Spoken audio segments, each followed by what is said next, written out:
बऱ्याच जणांच्या घरामध्ये ओव्याचा वापर हा पराठ्यासाठी, भजी बनवण्यासाठी, कोथिंबीर वडी बनवण्यासाठी, समोसा या बऱ्याचशा पदार्थांमध्ये ओव्याचा वापर केला जातो. कारण की ओव्याचा वापर यासाठी केला जातो, की आपण जे पदार्थ बनवलेले आहेत, त्याचं व्यवस्थित पाचन व्हावं. तसेच जर घरामध्ये कुणाचं पोट दुखत असेल, तर घरातली आजी किंवा आई त्या ज्या व्यक्तीचं पोट दुखत आहे, त्याला ओवा खायला सांगते.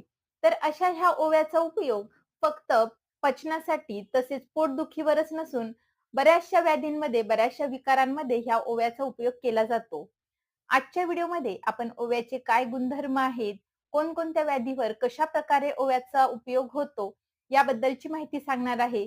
तसेच आयुर्वेदामध्ये ओव्याचे कसे वर्णन केले आहे, हे देखील सांगणार आहे. तेव्हा व्हिडिओ शेवटपर्यंत नक्की पहा. नमस्कार, मी डॉक्टर सविता लांजे